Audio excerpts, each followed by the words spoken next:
नमस्कार विद्यार्थी मित्रांनो, मी श्रावण पवार सर आपल्या सगळ्यांचं मी पुन्हा एकदा आपल्या ऑनलाईन प्लॅटफॉर्मवरती अगदी मनापासून स्वागत करतो। विद्यार्थी मित्रांनो, प्रेशर अँड इट्स मेजरमेंट मध्ये आपण प्रेशर मेजरिंग डिव्हाइसेस जे आहेत त्यांचा आपण अभ्यास करतोय। जर तुम्ही या अगोदरचे लेक्चर बघितले असतील तर काही महत्त्वाचे प्रेशर मेजरिंग डिव्हाइसेस आपण कंप्लीट केलेत। जसं की बघा, सगळ्यात अगोदर मी तुम्हाला बॅरोमीटर हा जो प्रेशर मेजरमेंट डिव्हाइस आहे त्याबद्दल मी तुम्हाला सांगितलं। बॅरोमीटरचा वापर करून आपण ॲटमॉस्फेरिक प्रेशर मेजर करत असतो। एनोरॉइड बॅरोमीटरचा वापर करून आपण ॲब्सोल्यूट प्रेशर मेजर करत असतो। त्यानंतर मॅनोमीटरचा वापर करून आपण या ठिकाणी एका सिंगल पॉइंटचं प्रेशर मेजरमेंट करत असाल तर त्याला सिंपल मॅनोमीटर म्हणतात। आणि जर का आपल्याला difference between two points pressure difference between two points जर फाइंड आउट करायचं असेल तर त्याला आपण डिफरन्शियल मॅनोमीटर म्हणत असतो। प्रिव्हियस लेक्चरमध्ये आपण पिझोमीटर आणि यूट्यूब मॅनोमीटर या दोघं ज्या कन्सेप्ट आहेत त्याचा आपण स्टडी केलेला आहे। आजच्या व्हिडिओ लेक्चरमध्ये विद्यार्थी मित्रांनो आपण सिंगल कॉलम किंवा वेल टाइप मॅनोमीटर काय प्रकार आहे तर सिंगल कॉलम आणि वेल टाइप मॅनोमीटरला आपण समजून घेणार आहोत। आणि एक छोटंसं एक्झाम्पल पण मी तुम्हाला देईल की कशा पद्धतीने प्रेशर फाइंड आउट करतात।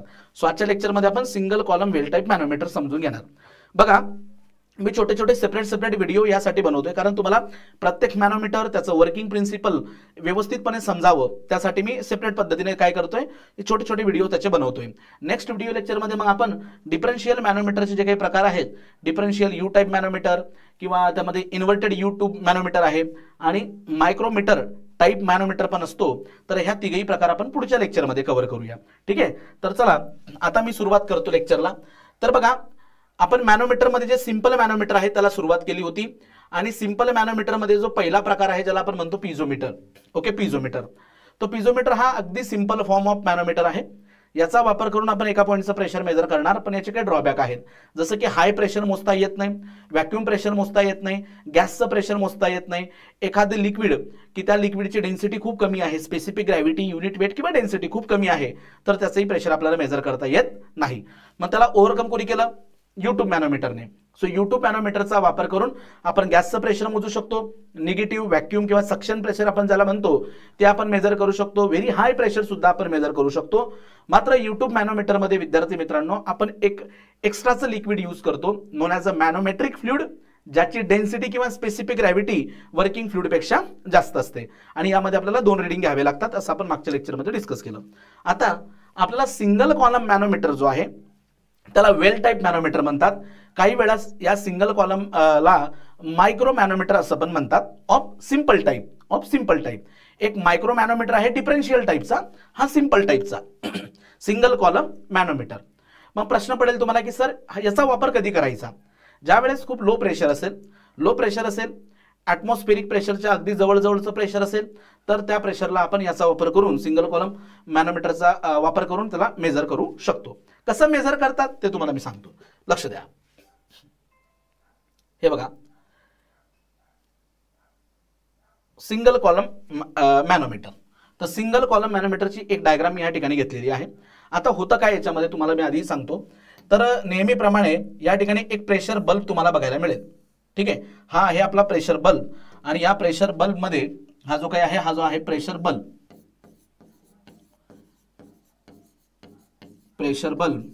आणि ह्या प्रेशर बल्ब मध्ये मित्रांनो आपण लिक्विड फिल केलेला आहे किंवा फ्लुइड फिल केलेला आहे जे की वर्किंग फ्लुइड आहे, ज्याच्यातलं प्रेशर आपल्याला मोजायचं। पुन्हा जेवढेही यूट्यूब मॅनोमीटरचे जे ॲडव्हान्टेजेस आहेत सेम ॲडव्हान्टेज याचे पण आहेत। म्हणजे काय, पॉझिटिव्ह निगेटिव्ह दोघं प्रेशर मोजू शकतात तुम्ही, सोबतच गॅसचं प्रेशर सुद्धा तुम्ही या ठिकाणी मेजर करू शकता।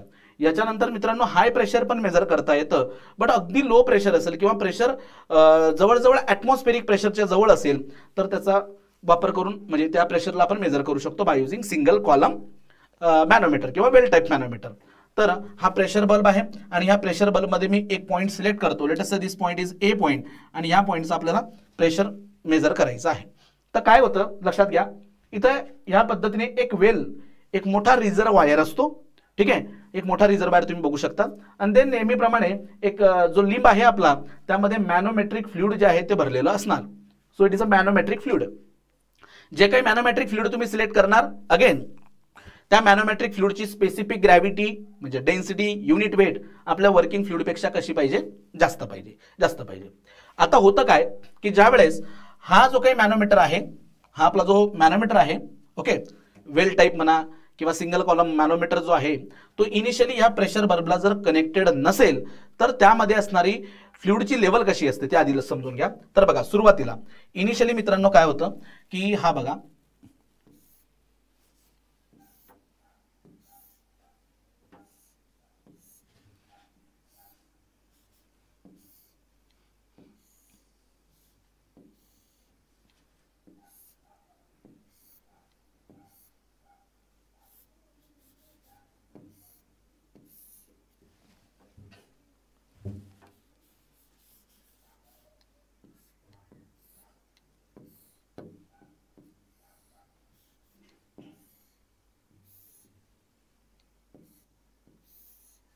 ओके.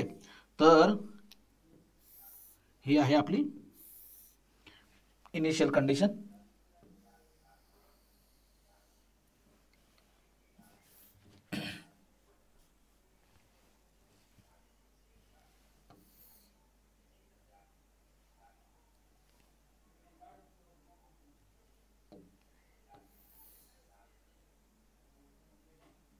ओके. तर बघा या पद्धतीने आपला इनिशियल कंडिशन आहे. तर सुरुवातीला सपोज या पद्धतीचा आपला मॅनोमीटर आहे.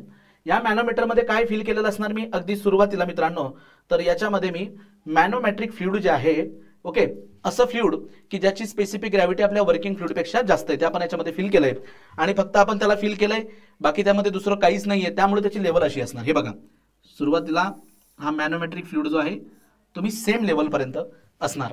जेव्हा मी त्याला फील करेल तर तो सेम लेवलपर्यंत, कारण दोघं बाजूने इकडे पण ॲटमॉस्फेरिक प्रेशर आहे इकडे पण ॲटमॉस्फेरिक प्रेशर आहे, तर त्या दोघांची लेवल कशी असणार सेम असणार सेम. तर लक्षात घ्या या ठिकाणी काय रे राजांनो, हा पूर्णच्या पूर्ण पोर्शन जो आहे तो आपल्या मॅनोमॅट्रिक फ्लुइडचा भरलेला आहे. ठीक आहे. हे बघा या अशा पद्धतीने आपला मॅनोमॅट्रिक फ्लुइड आहे आणि ह्या दोघांची जी लेवल आहे ती लेवल कशी आहे सेम आहे. हे लक्षात येतं तुम्हाला, ही दोघांची लेवल सेम आहे. या पद्धतीने दोघांची लेवल सेम म्हणजे कशी बघा, इकडे बघा इकडे जी लेवल आहे तीच लेवल तुम्हाला इकडे बघायला मिळेल. असं का, कारण या कॉलम मधून इकडनं ॲटमॉस्फेरिक प्रेशर त्यावरती आहे आणि इकडनं सुद्धा याच्यावरती ॲटमॉस्फेरिक प्रेशर आहे. क्लिअर झालं मी काय म्हणतोय ते? Very good. ठीक आहे. तर ही झाली त्याची इनिशियल लेवल.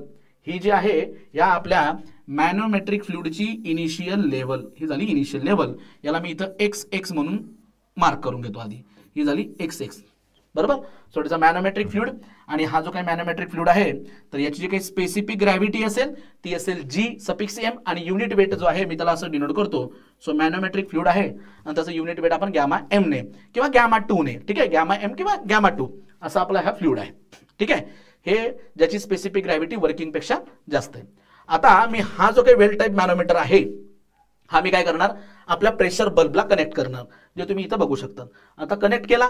आता त्याच्यामुळे काय झालं की ह्या प्रेशर बल्बमध्ये ऑलरेडी लिक्विड किंवा फ्लुइड आहे ज्याचं प्रेशर हे ॲटमॉस्फेरिक प्रेशरपेक्षा कसं आहे जास्त आहे. मग जेव्हा याच्यामध्ये आपण त्याला जेव्हा कनेक्ट करणार तर यामध्ये असणारं प्रेशर जे की ॲटमॉस्फेरिक प्रेशरपेक्षा हायर आहे हे लिक्विड जाणार अशा पद्धतीने जाणार आणि जी लेवल आपल्या हे बघा ही इनिशियल लेवल होती आपली, ही आपली इनिशियल लेवल होती, ही होती आपली इनिशियल लेवल. म्हणजे आपला मॅनोमॅट्रिक फ्लुइड जो आहे तो ह्या लेवल पर्यंत एक्स लेवल पर्यंत भरलेला होता, एक्स लेवल पर्यंत भरला होता. पण वर्किंग फ्लुइड मी कनेक्ट केल्याबरोबर वर्किंग फ्लुइडचं प्रेशर जास्त आहे त्यामुळे त्याने काय केलं की त्याला खाली कंप्रेस केलं, खाली त्याला दाबलं. कुणाला दाबलंय मित्रांनो? मॅनोमॅट्रिक फ्लुइडला खाली दाबलं. मग मॅनोमॅट्रिक फ्लुइड खाली दाबलं म्हणजे काय, आता नवीन लेवल मॅनोमॅट्रिक फ्लुइडची तयार झाली. दाखवतो मी तुम्हाला. हे बघा मी दाखवतो इथं, हे बघा नाव it is a new level. ही झाली नवीन लेवल.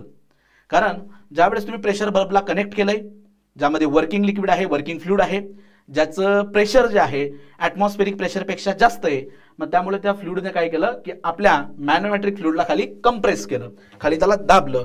आता जेवढ्या अमाऊंटने तो खाली जाईल तेवढ्याच अमाऊंटने तो ह्या लिंबमध्ये राईज करेल. हे लक्षात घ्या. जेवढा व्हॉल्यूम खाली दाबला जाईल तेवढाच व्हॉल्यूम वरती राईज होणार. हे समजतं मी जे बोलतोय ते? Very good. ठीक आहे, लक्षात घ्या. तर आता त्याची लेवल आली या राईट लिंब मध्ये, तो ह्या लेवल पर्यंत राईज झाला. क्लिअर मी जे म्हणतो ते कळतंय? आता हे जे काही कंप्रेस झालेलं आहे इथं, तर किती कंप्रेस झालं? लेट अस अज्युम की it is a small delta H, small delta H. तर ही होती initial level.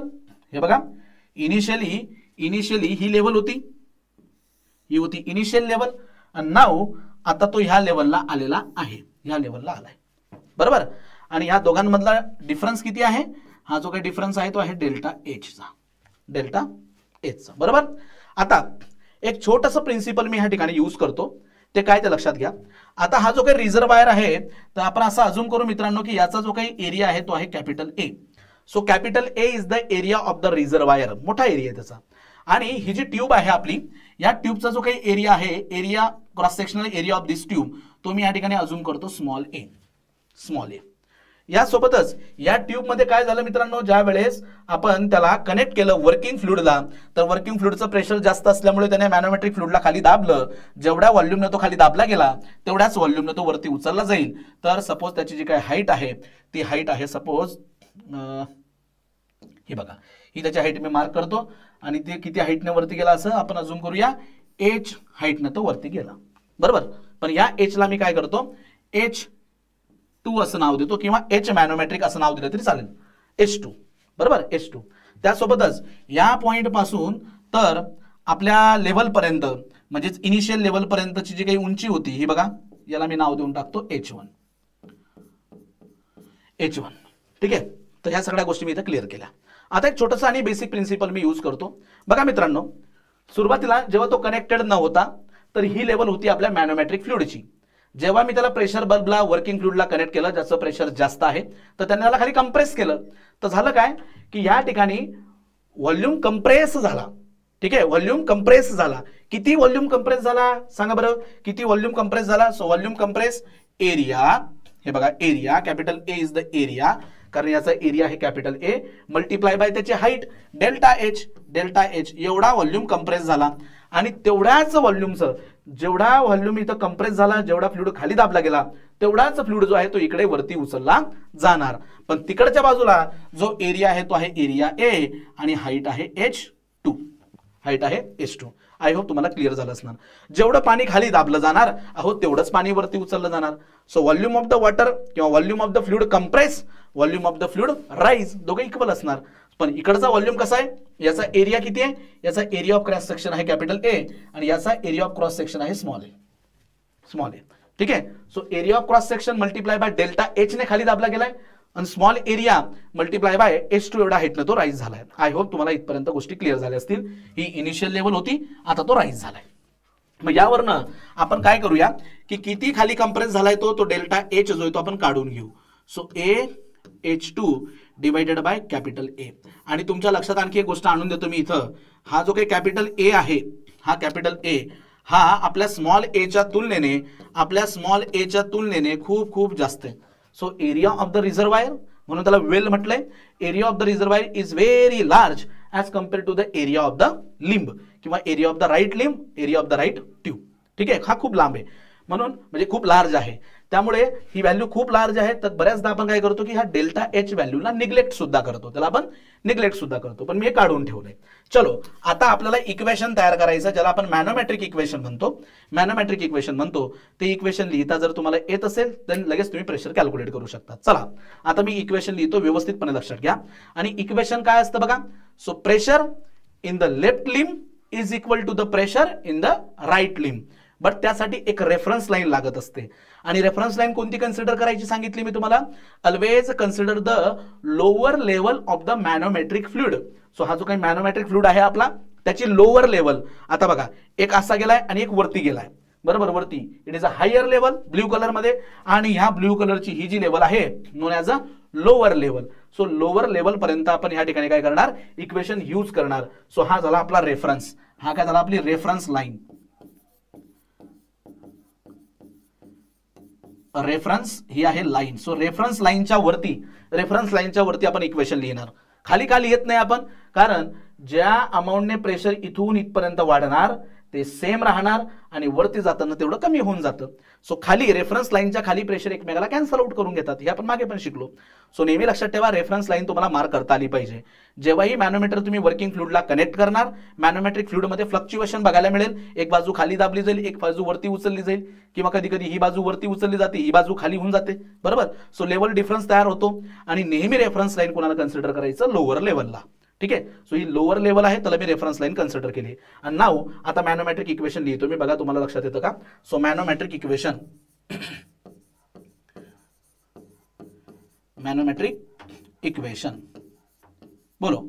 So pressure in the left limb is equal to the pressure in the right limb. बोला, what is the pressure at A?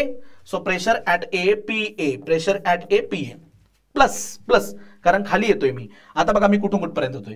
So या point पासून तर जवळजवळ directly blue line पर्यंत, या point पासून तर ब्ल्यू लाईन पर्यंत या ठिकाणी फक्त आणि फक्त वर्किंग लिक्विड भरलेलं आहे.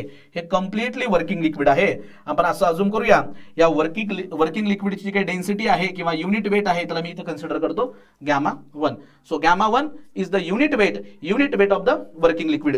तर बघा या पॉइंट पासून तर या पॉइंट पर्यंत कम्प्लिटली वर्किंग लिक्विड भरलेलं आहे. तर त्याचं प्रेशर कसं कॅल्क्युलेट करणार मी. सो प्लस खाली येतोय म्हणून plus. So gamma 1 multiply bye height. मग आता हाईट किती आहे, या पॉइंट पासून या पॉइंट पर्यंत h1 आणि हा डेल्टा एच, हा डेल्टा एच. तर मी ते इक्वेशन असं लिहिल बघा.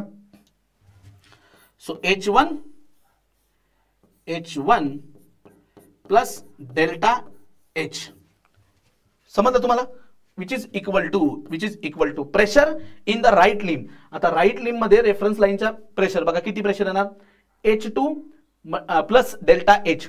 So H2 plus delta H, reference लाईनच्या वरती टोटल हाईट किती आहे H2 प्लस डेल्टा एच. आणि युनिट वेट कुणाचं घेणार, कोणता फ्लुइड आहे, मॅनोमॅट्रिक फ्लुइड. तर तुम्ही डायरेक्टली असं लिहू शकता, गॅमा एम लिहा किंवा गॅमा 2 लिहा, H2 plus plus delta H. तर ह्या पद्धतीने तुम्ही इक्वेशन बनवू शकता. ठीक आहे. आता ह्या इक्वेशन मध्ये बघा मी PA कसा लिहिणार मग. सो PA इक्वल टू, सगळ्या गोष्टी तिकडे जाऊ द्या, हे बघा मॅनोमॅट्रिक फ्लुइडचं डेन्सिटी म्हणजे unit weight multiply by H2 plus manometric fluid. आता डेल्टा एच ची व्हॅल्यू ऑलरेडी आपण काढून ठेवलेली आहे, A into H2 divided by capital A. या टर्मला तिकडे पाठवतो minus unit weight of the fluid 1 multiply by H1 आणि पुन्हा मध्ये जर मल्टिप्लाय केलं इथं मायनस साइन येणार आहे कारण हा तिकडे जाणार आहे, हा तिकडे गेल्यावर निगेटिव्ह होणार. So minus gamma 1 multiply by delta H. आणि डेल्टा एच ची व्हॅल्यू काय आहे AH2 divided by capital A. तर अशा पद्धतीने मित्रांनो तुम्ही काय करू शकतात, पॉइंट ए चं प्रेशर मेजर करू शकतात. आणि हे जे काही प्रेशर येणार आहे ना, this pressure is known as a actual pressure. याला काय म्हणतो आपण, ऍक्च्युअल प्रेशर. हे असणार ऍक्च्युअल प्रेशर. मी इथे लिहून देतो बघा तुम्हाला, हे आलं actual pressure at point A. कोणत्या पॉइंटला, पॉइंट ए ला आलेलं actual pressure at point A. ठीक आहे. या पद्धतीने तुम्ही मॅनोमॅट्रिक इक्वेशन लिहून ते इक्वेशन सॉल्व्ह करून actual pressure at point A calculate करू शकतात. बट जर का तुम्ही या गोष्टीचा विचार केला, काय ते की कॅपिटल ए जो आहे तो खूप लार्ज आहे as compare to the small a, तर त्या केसमध्ये मित्रांनो ही जी व्हॅल्यू येणार आहे डेल्टा एच ती खूप स्मॉल येणार. ते आपण जर आपण त्याला निग्लेक्ट केली तर हेच इक्वेशन बघा कसं मॉडिफाय होणार. So PA equal to, so मर्क्युरीचं किंवा सॉरी जो आपला मॅनोमॅट्रिक फ्लुइड आहे त्याची युनिट वेट मल्टिप्लाय बाय त्याची हाईट प्लस याला काय करा, आता निग्लेक्ट करा म्हणजे डायरेक्टली ही टर्म कॅन्सल होणार, ही टर्म सुद्धा कॅन्सल होणार आणि मायनस गॅमा 1 आणि H1. तर हे जे काही इक्वेशन असेल मित्रांनो, तुम्ही ह्या इक्वेशनला अप्रॉक्सिमेट प्रेशर किंवा मेजर प्रेशर असं तुम्ही म्हणू शकतात. कारण आपण इथं काय केलंय की small A divided by capital a value खूप कमी आहे, त्याला आपण निग्लेक्ट केलं. तर मित्रांनो ह्या ज्या प्रेशरला आपण काय म्हणू शकतो, मेजर प्रेशर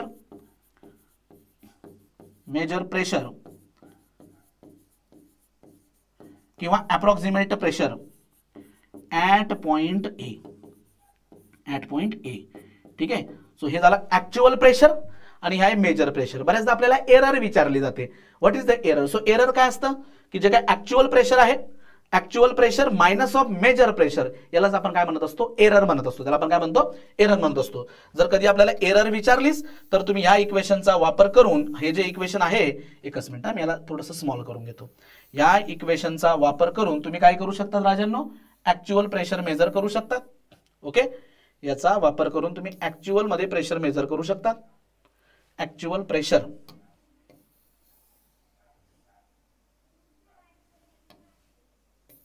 एकच मिनिट याला काढून टाकतो मी.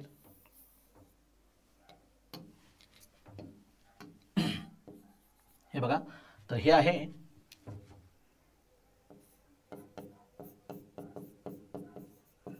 Actual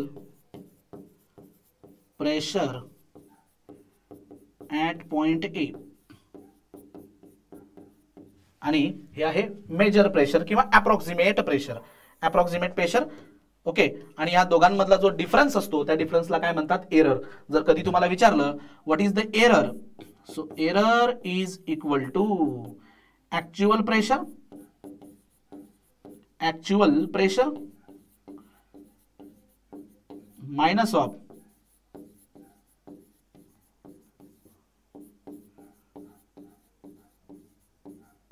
major pressure. ठीक आहे, तर अशा पद्धतीने. सो पुन्हा सगळ्या गोष्टी मी एकदा रिकॉल करून देतो तुम्हाला. So single column manometer, it is use to measure the pressure of gas आणि लिक्विड दोघांचं प्रेशर मेजर करू शकतो. पॉझिटिव्ह निगेटिव्ह दोघं प्रेशर मेजर करू शकतो. लार्ज प्रेशर पण मेजर करू शकतो. इवन जर खूप स्मॉल प्रेशर असेल तर ते स्मॉल प्रेशर सुद्धा आपल्याला या ठिकाणी मेजर करता येत असतं. म्हणून या ठिकाणी रिझर्वायर असतो. हा रिझर्वायर असतो, कारण हा रिझर्वायर कशासाठी असतो लक्षात घ्या. जर खूप स्मॉल प्रेशर म्हणजे ऍटमॉस्फेरिक प्रेशरपेक्षा थोडंसं जर जास्तीचं प्रेशर असेल तर हा खूप थोडा दाबणार, याला थोडंसं खाली दाबणार. पण जर थोडंसं जरी खाली दाबलं तर इकडे एरिया कमी असल्यामुळे तुम्हाला लार्ज डिस्प्लेसमेंट बघायला मिळेल. काय बोलतोय मी तुमच्या लक्षात येतंय का. जर का सपोज त्या पर्टिक्युलर वर्किंग फ्लुइड मध्ये असणारं प्रेशर ऍटमॉस्फेरिक प्रेशरपेक्षा थोडंसं जास्त आहे, मग थोडंसं प्रेशर जास्त आहे तर तो ह्या मॅनोमेट्रिक फ्लुइडला थोडंसं खाली कम्प्रेस करेल. मग थोडंसं जरी कम्प्रेस केला खाली तरी साईडला राईट हँड साईडच्या लिंबमध्ये लार्ज डिफ्लेक्शन तुम्हाला बघायला मिळेल, लार्ज राईज तुम्हाला बघायला मिळेल, ज्याचा वापर करून तुम्ही काय करू शकता, त्या ठिकाणी प्रेशर मेजर करू शकता. आणि काय केलं मी इथं लक्षात आलं, इक्वेशन कसं अप्लाय केलंय. सुरुवातीला जो काही व्हॉल्यूम इथं व्हॉल्यूम ऑफ मॅनोमेट्रिक फ्लुइड कम्प्रेस झालाय तेवढाच व्हॉल्यूम ऑफ मॅनोमेट्रिक फ्लुइड या ठिकाणी राईज झालाय.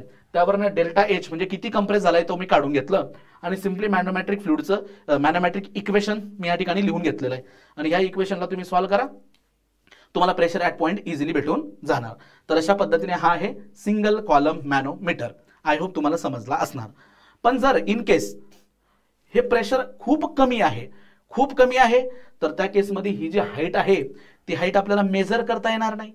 मग त्या केसमध्ये आपण काय बरं करतो, आपल्याकडे सोल्युशन काय की ज्या वेळेस प्रेशर खूप कमी असेल आणि जर आपल्याला हाईट मेजर करता येत नसेल, रीड करता येत नसेल तर दोन ऑप्शन आपल्याकडे आहेत. दोन ऑप्शन कसं, इथं वापरलेला जो मॅनोमेट्रिक फ्लुइड आहे तो लाइटर घ्यायचा, लाइटर इन द सेन्स ज्याची डेन्सिटी कमी आहे असा फ्लुइड घ्यायचा. आता डेन्सिटी कमी म्हणजे इझिली दाबला जाणार आणि हाईट जास्त भेटेल. समजलं का. तर पहिलं सोल्युशन काय, ज्याचं युनिट वेट किंवा डेन्सिटी कमी आहे असं लाइटर मॅनोमेट्रिक फ्लुइड तुम्ही यूज करू शकता. नंबर 2, ही राईट साईडची जी काही लिंब आहे त्या लिंबला इन्क्लाइन करू शकतात आणि मग त्याला असंही म्हणतात incline single column U tube manometer. So incline जर वर्ड वापरला असेल तर याचा अर्थ काय की प्रेशर खूप कमी आहे, त्याच्यामुळे जी हाईट इथं राईज करते ती आपल्याला रीड करता येत नाही. मग आपण सोल्युशन काय काढलंय की राईट साईडच्या लिंबला आपण इन्क्लाइन केलंय, कारण इन्क्लाइन केल्यामुळे जे डायगोनल डिस्टन्स असतं ते इझिली तुम्ही रीड करू शकतात आणि ट्रिग्नोमेट्रीचा वापर करून त्याला कन्वर्ट करू शकतात. ओके, जर तशी सिच्युएशन जर आलीच म्हणजे अशा पद्धतीने जर इन्क्लाइन केलेलं असेल तर त्या केसमध्ये मित्रांनो आपण त्याला काय बरं म्हणणार. So again it is single column. हे बघा, सिंगल कॉलम युट्यूब किंवा सिंगल कॉलम वेल टाइप मॅनोमीटर आहे. बट यामध्ये एक लिंब राईट हँड साईडची लिंब इन्क्लाइन केल्यामुळे तुम्ही याला इथं इन्क्लाइन असा शब्द वापरू शकतात. इथं तुम्ही इन्क्लाइंड सिंगल कॉलम मॅनोमीटर असाही शब्द तुम्ही या ठिकाणी वापरू शकतात. आणि पुन्हा लक्षात घ्या, हा कधी वापरायचा आपल्याला, ज्या वेळेस मित्रांनो प्रेशर कमी असेल. If pressure is less, if the pressure is less, जर का कमी प्रेशर असेल, बघा लक्ष द्या, if pressure is very less pressure असेल, ड्यू टू दॅट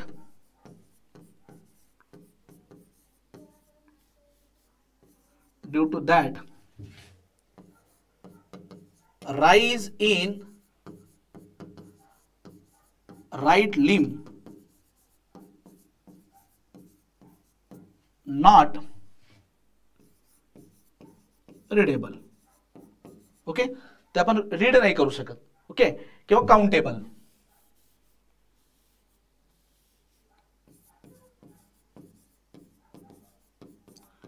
जर का प्रेशर खूप कमी असेल, त्या पॉइंटचं ओके, ॲटमॉस्फेरिक प्रेशरपेक्षा थोडासा मागे पुढे असेल तर त्या केसमध्ये जास्त प्रमाणात हे दाबलं जाणार नाही, आणि कमी प्रमाणात जर दाबलं जाते म्हणजे जास्त कॉम्प्रेस होत नाहीये, कमी कॉम्प्रेस होते, तर इकडे हाईट जी आहे ती जास्त भेटणार नाही आपल्याला. मग जर ते आपल्याला काउंट करता येत नसेल, ते आपल्याला रीड करता येत नसेल, तर तुम्ही काय करू शकतात, एक सोल्युशन म्हणून राईट हँड साईडचा लिंब तुम्ही इन्क्लाइन करू शकतात. आणि लिंब इन्क्लाइन झाल्यामुळे आता ही जे डायगोनल किंवा हायपोटेनियस लेंथ जी आहे, ही एल लेंथ जी आहे ती आता आपण इझिली मेजर करू शकतो. आणि एकदा का आपल्याला एल भेटला, किती डिग्रीने इन्क्लाइन केलाय आपण तो थीटा आपल्याला भेटला, तर आपल्याला लागणारी ही जी व्हर्टिकल हाईट आहे H2 ते आपण ट्रिग्नोमेट्रीचा वापर करून काय करू शकतो, कॅल्क्युलेट करू शकतो. हे बघा, ट्रिग्नोमेट्रीचा आपल्याला H2 लागतोय ना, आपल्याला H2 लागतोय, पण आता आपण रीड एल करू शकतो, कारण एल जास्त झालं तर आपण ह्या ठिकाणी साइन थिटा जर का वापरला तर sine theta is equal to समोरची बाजू म्हणजे H2 डिवाइडेड बाय एल, आणि आपल्याला H2 पाहिजे असतो ना, सो H2 काय येईल आता मग L multiply by sine theta, L multiply by sine theta.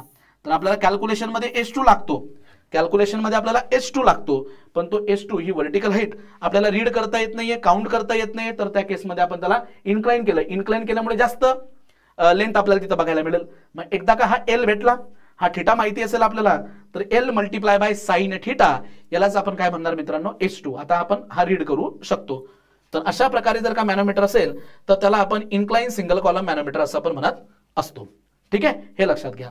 आणि इथे एक टर्म असते सेन्सिटिव्हिटी. ठीक आहे,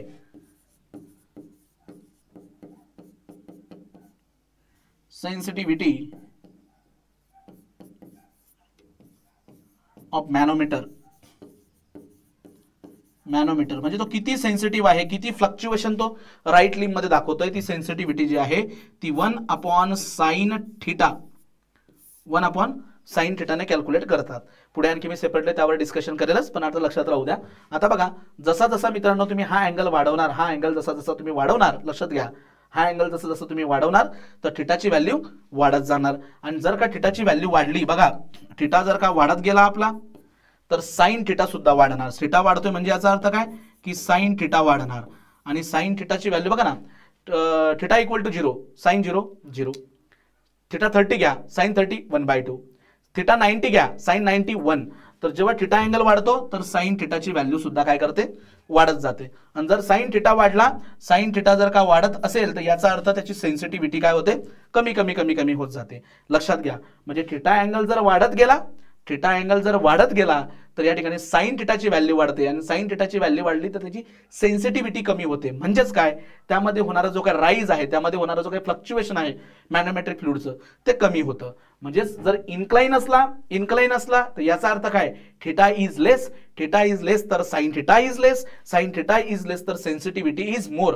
सेन्सिटिव्हिटी मोर म्हणजे काय की त्यामध्ये मॅनोमेट्रिक फ्लुइडचं जे काही फ्लक्च्युएशन असेल ते जास्त होणार, आणि ते आपण इझिली रीड करू शकतो. तर अशी एक टर्म असते सेन्सिटिव्हिटी, हेही लक्षात तुम्ही राहू द्या. ठीक आहे, क्लिअर झालं. तर हा झाला मित्रांनो सिंगल कॉलम मॅनोमीटर, यालाच वेल टाईप मॅनोमीटर असं सुद्धा म्हणतात. आणि याचाच आणखी एक प्रकार काय की इन्क्लाइन सिंगल कॉलम मॅनोमीटर. याचा वापर कधी करायचा आहे, ज्यावेळेस आपल्याला व्हर्टिकल हाईट रीड करायला प्रॉब्लेम येतोय, त्यावेळेस तुम्ही राईट लिंब काय करू शकतात, इन्क्लाइन करू शकतात. तो अशा पद्धतीने आपल्याला बघायला मिळेल. ठीक आहे, आता याच टॉपिक वरती आपण एक छोटासा न्यूमेरिकल क्वेश्चन घेऊया, जेणेकरून तुम्हाला ही कन्सेप्ट व्यवस्थितपणे समजेल. तर बघा, लक्षात घ्या, आता आपल्याकडे जे वर्किंग फ्लुइड आहे, हे जे वर्किंग फ्लुइड आहे, तर या वर्किंग फ्लुइडची आपण जी घेऊया, याची जी व्हॅल्यू घेतो मी या ठिकाणी वर्किंग फ्लुइडची इक्वल टू 1 सपोज. ठीक आहे, सो जी इक्वल टू 1 याचा अर्थ काय की हा काय आहे, वॉटर आहे, वॉटर. आणि हा जो काय मॅनोमेट्रिक फ्लुइड आहे, तर या मॅनोमेट्रिक फ्लुइडचा जी मी घेतो 13.6 म्हणजेच मर्क्युरी. ठीक आहे, हे लक्षात घ्या. आणि त्याच्यानंतर आता मी कनेक्ट केलाय, आणि कनेक्ट केल्यानंतर लक्षात घ्या, कनेक्ट केल्यानंतर तो खाली कंप्रेस झालाय, आणि कंप्रेस झाल्यावरती ही जी टोटल हाईट आहे ती किती आहे, 20 सेंटीमीटर आहे. ही टोटल हाईट किती आहे, 20 सेंटीमीटर आहे. आता मी तुम्हाला काय म्हटलं, रेफरन्स लेवल कशाला घ्यायची, लोअर लेवल. ही लोअर लेवल, मॅनोमेट्रिक फ्लुइड खाली कंप्रेस झालंय, तर इकडे राईज झालंय, तर ही जी लोअर लेवल आहे त्याला रेफरन्स कन्सिडर करून इक्वेशन लिहायचं. मग सांगा कसं इक्वेशन लिहिणार. So equation PA pressure at A plus unit weight of the first fluid, हे जे काही फ्लुइड आहे त्याचं युनिट वेट मल्टिप्लाय बाय त्याची height, let us say it is H1, which is equal to या साईडला राईट लिंब मध्ये असणारं प्रेशर. मग ते कसं घेणार आपण, γ2 म्हणजेच मॅनोमॅट्रिक फ्लुइडची डेन्सिटी आणि मल्टिप्लाय बाय H2 हे झालं आपलं या ठिकाणी इक्वेशन, मॅनोमॅट्रिक इक्वेशन. आता लक्षात घ्या जी काय असतो, जी म्हणजेच काय रे मित्रांनो, हे लक्षात घ्या, unit weight of the fluid divided by unit weight of water. मग आता या ठिकाणी प्रॉब्लेम काय झालाय की जी ची व्हॅल्यू आहे 1, म्हणजेच काय, unit weight of the fluid हे जे काही फ्लुइड आहे आणि unit weight of water same आहे, तर थोडक्यात हे वॉटरच आहे. मग यावरनं आपण या ठिकाणी γ1 ची व्हॅल्यू काय लिहू शकतो, that is equal to unit weight of water, आणि ते किती असतं 9810 न्यूटन पर मीटर क्यूब, हे झालं γ1. ओके, तसंच G2 जो दिलाय हा झाला G1. आता G2 जो दिलाय that is γ2 divided by γw. So therefore second फ्लुइडचं या ठिकाणी युनिट वेट आपण कसं काढणार, G2 multiply by unit weight of water. So G2 आहे 13.6 आणि युनिट वेट ऑफ वॉटर आहे 9810. मग हे कॅल्क्युलेशन करा आणि मला γ2 ची व्हॅल्यू किती येते ती सांगा. तर बघा 13.6 मल्टिप्लाय बाय 9810, तर याचं उत्तर येतं या ठिकाणी 133416 न्यूटन पर मीटर क्यूब. तर हे झालं युनिट वेट दुसऱ्याचं. दोघं गोष्टी आल्या, चला इक्वेशन मध्ये पुट करा. So therefore PA equal to γ2H2 minus γ1 H1. So बोला γ2 म्हणजेच काय, γ2 म्हणजे मॅनोमॅट्रिक फ्लुइडचं युनिट वेट आणि ते किती आहे 133416 मल्टिप्लाय बाय त्याची हाईट किती आहे 40 सेंटीमीटर, मीटर मध्ये 0.4 मायनस γ1 किती या ठिकाणी 9810 मल्टिप्लाय बाय त्याची हाईट किती 0.2. चलो हे फक्त इक्वेशन सॉल्व करायचं आहे and it gives a pressure at A. हा काय देणार आपल्याला, प्रेशर ॲट ए. मग सॉल्व करा. 133416 multiply by 0.4 minus 9810 multiply by 0.2. तर या ठिकाणी हे जे काय आन्सर येतंय ते या ठिकाणी येतंय मित्रांनो 51404.4. ठीक आहे, आणि हे कशात येणार, न्यूटन पर मीटर स्क्वेअर म्हणजेच पास्कल. तर अशा पद्धतीने तुम्ही काय करू शकतात, प्रेशर मेजर करू शकतात. बघा तुम्हाला समजलं का? ठीक आहे, क्लिअर झालं मित्रांनो. मी ज्या गोष्टी तुम्हाला सांगितल्यात हे समजलं का? ॲडव्हान्टेजेस काय काय याचे. सो हा जो काही वेल टाईप मॅनोमीटर आहे किंवा सिंगल कॉलम मॅनोमीटर आहे, व्हर्टिकल किंवा इन्क्लाइन टाईप, तर याचे ॲडव्हान्टेज काय, हा आपल्याला ह्या ठिकाणी गॅसचं प्रेशर पण देऊ शकतो, पॉझिटिव्ह निगेटिव्ह प्रेशर पण देऊ शकतो, हाय प्रेशर पण देऊ शकतो. आणि जर का प्रेशर डिफरन्स स्मॉल असेल, ओके, म्हणजे ॲटमॉस्फेरिक प्रेशरपेक्षा जास्त किंवा कमी, हा जो डिफरन्स आहे तो थोडासा कमी असेल, तर त्याही केसमध्ये तुम्ही याचा वापर करू शकतात. कारण वेल टाईपमध्ये स्मॉल जर का कंप्रेशन झालं तर राईट लिंब मध्ये लार्ज राईज तुम्हाला बघायला मिळतो, म्हणजे हाईट तुम्ही इझिली रीड करू शकतात. आणि जर रीडेबल नसेल तर दोन सोल्युशन आपल्याकडे आहेत. एकतर मॅनोमॅट्रिक फ्लुइड तुम्ही लाईट वापरा, कमी डेन्सिटीचं वापरा, आणि नंबर 2 म्हणजे काय की राईट लिंबला तुम्ही इन्क्लाइन करा. आणि जेव्हा इन्क्लाइन करणार तर त्यावेळेस त्याची सेन्सिटिव्हिटी वाढेल, कारण थिटा अँगल जो आहे इन्क्लाइन केल्यावरती थिटा अँगल कमी होतो. ठीक आहे, कमी होतो म्हणजे तो थिटा अँगल आहे कुणासोबतचा, तर विथ हॉरिझॉन्टल. त्याला इन्क्लाइन केला तर थिटा अँगल जो आहे तो कमी होतो. थिटा कमी झाला साइन थिटा कमी होतो, आणि साइन थिटा जर कमी झाला तर त्या केसमध्ये सेन्सिटिव्हिटी वाढेल. ठीक आहे, म्हणजेच काय की राईट लिंब मध्ये जो राईज आहे किंवा जो फॉल होणार आहे, जो फ्लक्च्युएशन आहे, तो जास्ती प्रमाणामध्ये आपल्याला बघायला मिळेल. आय होप हे क्लिअर झालं असेल तुम्हाला सिंगल कॉलम मॅनोमीटर. तर अशा पद्धतीने आता आपले जी सिंपल मॅनोमीटरची कॅटेगरी आहे ती आजच्या ह्या लेक्चरमध्ये कंप्लीट झालेली आहे. हे बघा, तर सिंपल मॅनोमीटरची कॅटेगरी आता आपली कंप्लीट झाली. पिझोमीटर मी तुम्हाला एक्सप्लेन केला, युट्यूब मॅनोमीटर झालं, इन्क्लाइन युट्यूब मॅनोमीटर किंवा इन्क्लाइन सिंगल कॉलम मॅनोमीटर, हे दोघेही तुम्हाला मी एक्सप्लेन केले या ठिकाणी. सिंगल कॉलम किंवा वेल टाईप मॅनोमीटर सुद्धा आपला या ठिकाणी झालेला आहे. आता नेक्स्ट व्हिडिओ लेक्चरमध्ये आपण डिफरन्शियल मॅनोमीटर हा प्रकार घेऊया, आणि ह्या तिघही गोष्टी ज्या आहेत डिफरन्शियल मॅनोमीटरच्या, तर तुम्हाला मी समजून सांगेल विथ एक्झाम्पल. आणि एक गोष्ट लक्षात घ्या, डिफरन्शियल मॅनोमीटर तुम्हाला काय देणार आहे, it gives the difference between the pressure of 2 point. 2 पॉईंटचं प्रेशर डिफरन्स तुम्हाला डायरेक्टली प्रोव्हाइड करणार डिफरन्शियल मॅनोमीटर. सो भेटूया नेक्स्ट व्हिडिओ लेक्चरमध्ये. Thank you so much.